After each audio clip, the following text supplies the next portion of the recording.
Dunit or what Dunit? Root cause analysis. At a real basic level, root cause analysis has been around for a long time. I think it sort of started on the manufacturing side, or at least in this format. But it's a way of trying to root out the underlying issue and not just symptoms that you'd find. And so the way we'll talk about it, or the way StockIQ will look at it, is we'll define the problem, collect the data, identify possible causal problems, and then hopefully identify the actual root cause, and then be able to recommend or implement a fix or a solution with that. Just add a couple of other notes in here too, Jeff, with respect to kind of talking about that systematic method. Oftentimes we bring up the concept of people, processes, and tools. This is kind of one of those processes that really helps us get a nice rhythm within the business for identifying a continual improvement process. Way back when this started on the manufacturing floor, they used this fishbone diagram, and they labeled, in this case, 6 possible areas that there may be a problem: measurement, method, machine, materials, manpower, milieu. I'm not sure if the M had anything to do with it or not. I'll start with M, but in any case, listing causes or possible causes under each of those areas, and then really spending time to try and, again, figure out what is at the root of what's causing something. Jeff, another thought that just occurred to me, I previously used this when I was in industry, and one of the things that we attributed when we started to talk like the fishbone and the root cause was really putting some metrics around it. And oftentimes when we approached issues, it was counting the total number of causes that were attributed. So if we had methods or machines, we looked and we approached it from, hey, what's the one that's having the largest impact? So again, sorting and filtering these based on the number of occurrences that we're seeing. This is another helpful thing on the fishbone. Yeah, sounds good. The Pareto. Yep, and put together in the Pareto. So where is root cause in StockIQ? You could certainly use root cause outside of StockIQ with StockIQ-like information, but we've included some level of root cause in the application itself. So the stockouts screen and the excess and overstock screen both have tabs that are among other tabs that help you figure out what those issues are. That's labeled root cause. And StockIQ will check either 8 or 9 factors in search of that root cause. And if it's checked something and it doesn't see it as an issue, it puts a blue check mark next to it. If there isn't enough information sort of to be conclusive, it'll put a question mark, because maybe it can't really validate that. And then if there's that red and white X there, then it's likely the error as a contributing cause. And so you'll see that when Jeffrey shows it in the application here in a little bit. So let's start with the stockout factors, and we'll talk through these and then unpack them a little bit, and then Jeffrey will hop in the application and walk through them there, and then we'll do likewise with excess and overstock. So the first thing is when you stock out, what are possible issues? Like the supplier was late, the service level wasn't set high enough, missed supply order, set as a non-stock item, supplier order date change or quantity change, something was under forecast, maybe an unusual sale hit. So those are the factors that we're going to check to see why something may have stocked out. And just to put the fish bone in a different context, this is for stockouts, and the major categories and then some of the factors that we just talked about are in there. And kind of one of the things that I like about how you've listed these in here, Jeff, is there may be a number of different reasons related to each one of these categories. So for instance, here on the missed order, did we execute or didn't we? There's one possible cause, right, that we're coming in and checking as it relates to that. So then now to, I guess, unpack or explain these a little bit. The stockouts, first thing, late supply order. So what StockIQ will do is for that particular item, we'll check to see if there's a supply order that we have a record of that's past due. And if so, that might be one of the contributing causes to a stockout. Next one is low service level target. So everybody can set a service level target to a varying degree on any item. But I think we set it to be 70% or below. Then in that case, 3 out of 10 times you'll potentially stock out. And so that would be, if it's set at that percentage, that would potentially be a contributing factor. A missed supply order, as Jeffrey talked about. For example, StockIQ suggests 100 units on a certain date for a given vendor for an item, and it's not acted on. Buyer missed it, chose not to do it, whatever. But if there wasn't an order on or around the date that we suggested it, basically a lead time ago, that may be a contributing factor. Jeff, it occurs to me that a missed supply order, there's an opportunity for missing supply orders. So for instance, when lead time is incorporated to our vendors, there's typically the amount of time that the vendor's quoting us, maybe 30 days or 45. We have transportation. But as I'm thinking about this missed supply order, if we haven't incorporated enough time to account from the time that StockIQ's making the recommendation to the time it actually gets executed, this potentially could lead to some potential issues. As I'm thinking top of mind here around kind of holistically as we begin our planning, if you haven't incorporated an administrative time from the time that StockIQ says, go buy this, and the time that it executes, depending on the lead times that we're dealing with, there's potential opportunity in here for misaligning inventory.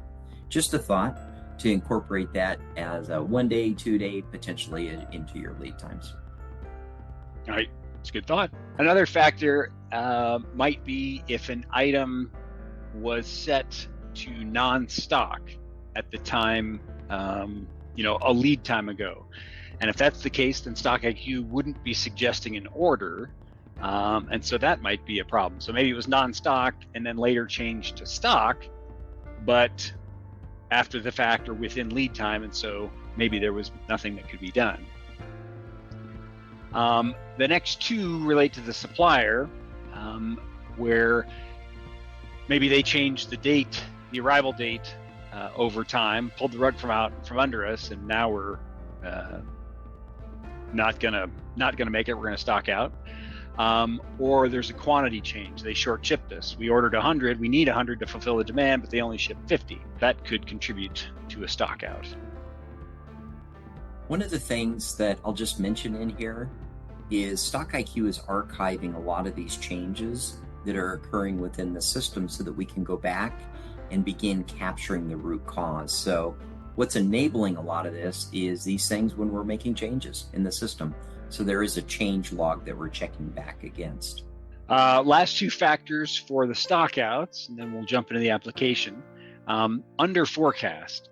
So if the total sales now versus a lead time ago, total sales now and a lead time ago versus the total sales now and a lead time ago, the difference is greater than a safety stock buffer, like the example below. Got a 3-month lead time and 1,000 units of safety stock, but if we under forecast by more than 1,000 units, then there's a good possibility we won't have enough inventory on hand. And then the last one is the unusual sale, where somebody comes in and cleans you out for whatever reason.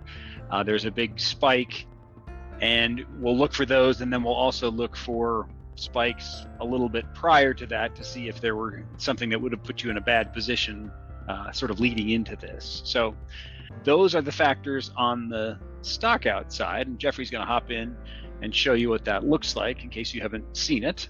So we're going to take a look at stockouts. So underneath the inventory section, there's a reporting in here called stockouts. I'm going to open that up here in a new tab. First thing that I'd like to highlight, Jeff had mentioned that we're going to put different priorities on these various alerts that are out there. We were actually specifically talking about the root cause analysis, but I also want to highlight out in here that there's additional information that's included over here on the overall alert. So while we're getting set up here, before we actually go into talking about the root cause, let's talk a little bit about this screen. And just as an awareness standpoint, we are generating alerts for stockouts, right? And that's the screen. We're also doing these with non-stock order policies. So these are the settings that are really driving this report in here. And this is where they're located. So with that being said, let's actually just dive in here. You can see here in the current stockouts, handful of information that can be presented down in here, what's on order, etc. There is a master list of fields that can be included or excluded in here. By the way, if you are relatively new to the Thoughtful Thursdays, we've incorporated, this was recently, maybe within this last 6 to 9 months, this concept of site group inventory position. So maybe we're out of stock in this location, but if we begin looking at other areas where inventory might reside, this is a nice field that I just thought I'd pop in there. But that's not the topic of conversation today. Those were bonuses right there, Jeff, I think is what we've had. So here, all right, so let's actually throw in a SKU in here, and let's talk about this SKU. So let's take a look at this item. One of the things to note, let me clean up my screen here a little bit. Let's go in and actually look at the root cause.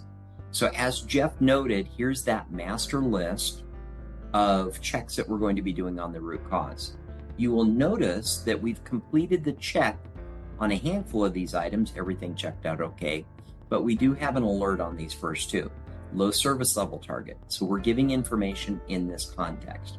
So back on 1/19/2023, and which is between the stockout date of 2/12/23 and before the 1/18, it had a relatively low service level target of 50% with a safety stock unit of 1.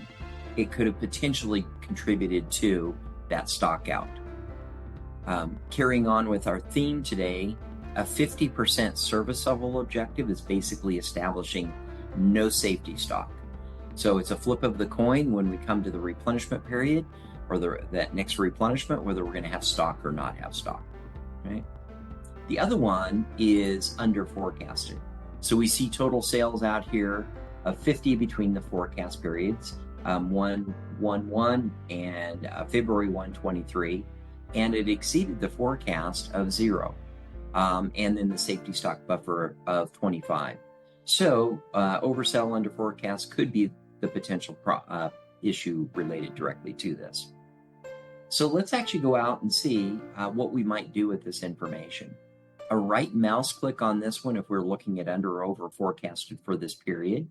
A relatively new feature that was added, we can open in the forecast manager and it'll take us directly to this screen without losing our spot. And we can go back out and we can look for actual demand and see if there were any sales directly associated. If I'm not mistaken, I think it's this period right in here. It didn't look like we potentially had a forecast in place, right? So this could do that. I would also tell you that there's this period right in here where we had a very large sale. That one's pretty obvious, right? Where we can come in and see. Was there some individual or company that contributed to that? Large pull on this one. But really nice feature in here that allows you to pull up the forecast manager and we can still get back into our overall stockouts report.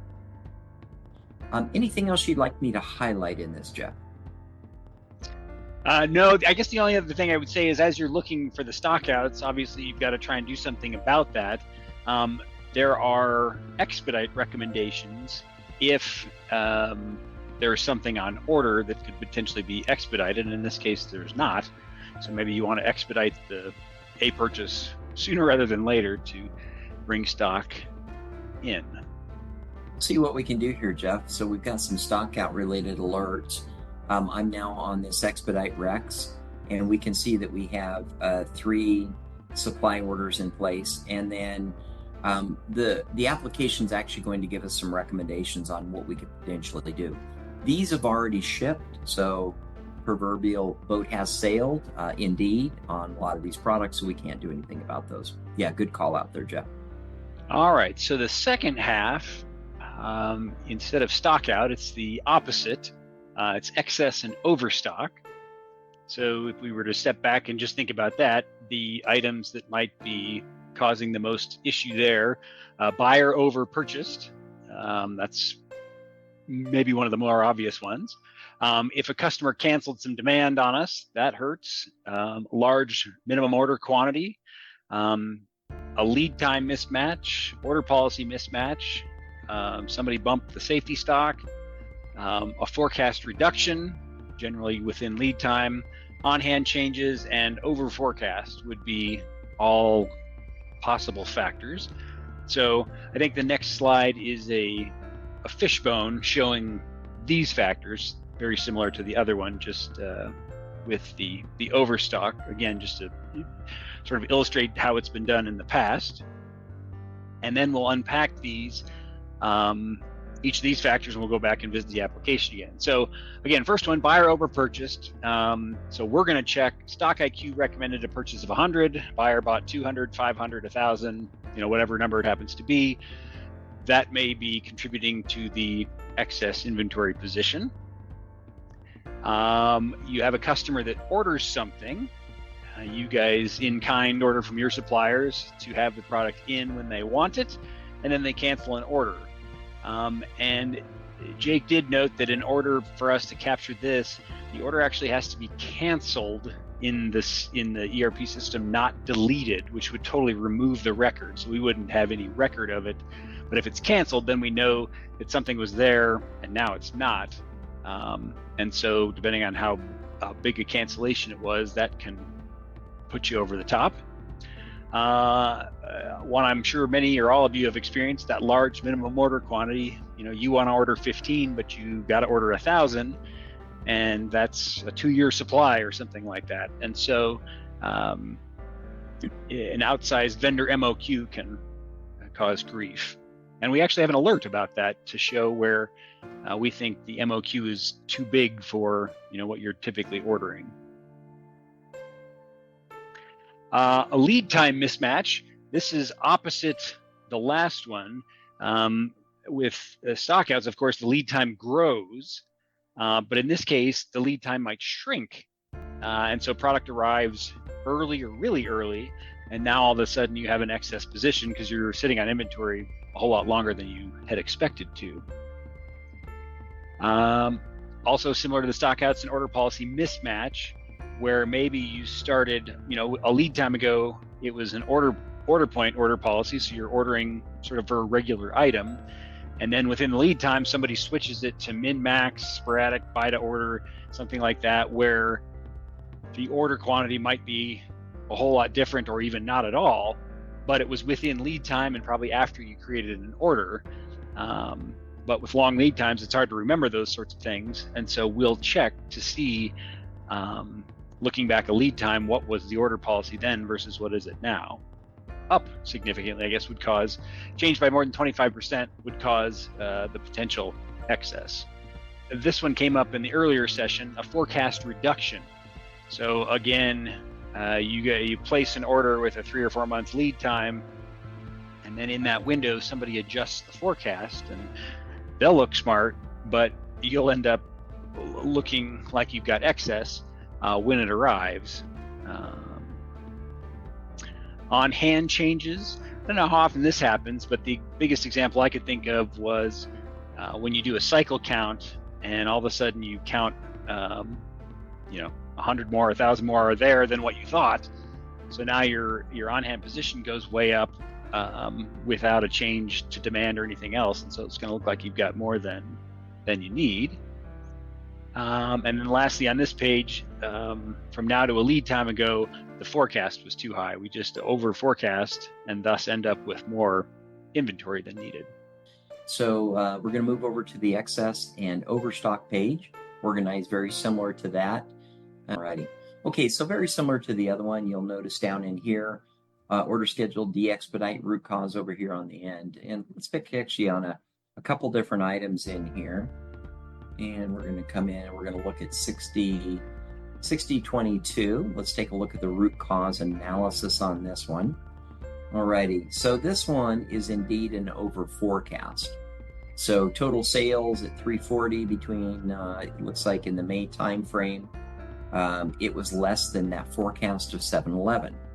And then the safety stock buffer was 92. So maybe underselling, over forecasting could be the cause of that excess. By the way, just as a note, as we're looking at the safety stock buffer, if you're using the standard safety stock calculation, the inputs that go into that is demand at lead time. And if we're over forecasting for that period, that will also contribute to an extra amount of safety stock as well. Okay. So it's a double whammy. You're buying a bigger forecast and buying more safety stock. Exactly. That's right. So that's what's going on with that one. And we can obviously go in, let's take a look in here and take a look at the forecast manager and see what's coming up in here. And by the way, when we're looking at this, you can see this forecast. By the way, this is the historical forecast that's been recorded. And then you will notice in here the actual sales that were coming in during that time period. So quite a bit of difference, but if the lead time was significant on this, it's possible we had this inventory in the pipeline well in advance of this overall demand requirement, so contributing to excess. Good news is the service level will be good. Bad news is CFO is going to be mad. Potentially, especially if you've been performing quite well on other items. One of the things, Jeff, that we talked about in here when we're talking about that MLQ, I'm just going to go ahead and highlight that at this point. So one of the things that we're doing now is we're talking about a safety stock level, a target stock, and then previously the only item that we had in there was max stock. We've now incorporated a preferred max stock. And this is really reflecting the fact that, hey, if we could reduce our multiple or our minimum, this would give us the opportunity to squeeze the overall inventory. Jeff, any insights or thoughts with respect to those new parameters? No, other than know that they're there, because they'll jump out at you, I guess, when you're least expecting it. But that's a good point. Okay, alrighty. Well, let's take a look at another SKU in here and see if we can pull out some additional information. And then I have one other little tidbit of information that I wanted to share with folks. Alrighty, so we had an over forecast here. That's the second item that popped up.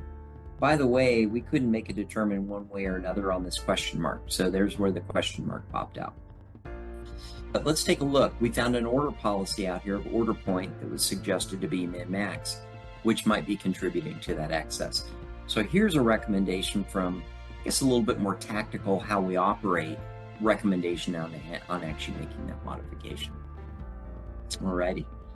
One of the things that I also wanted to focus in on here, Jeff, is when forecasting, one of the things that we're doing is we're capturing a snapshot of each forecast change.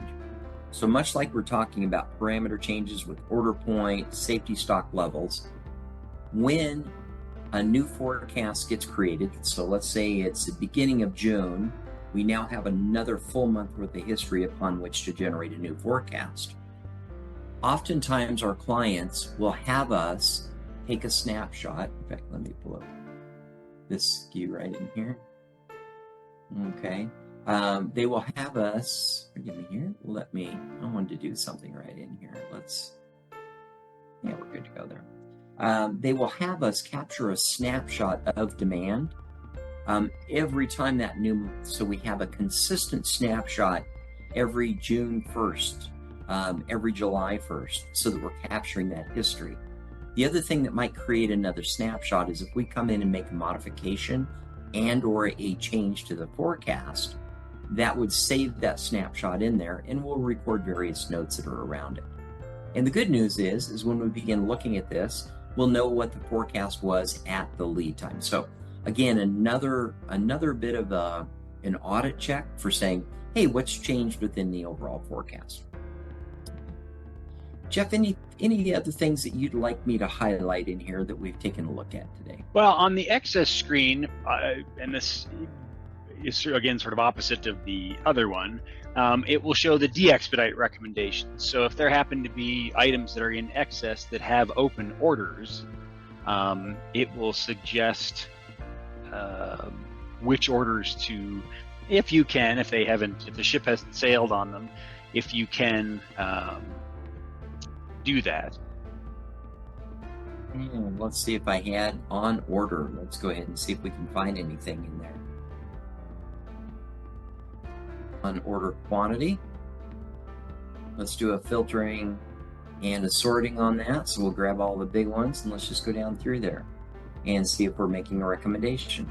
Here's a recommendation out here on this particular stock. And orders already shipped. On it, the boat sailed on that one too.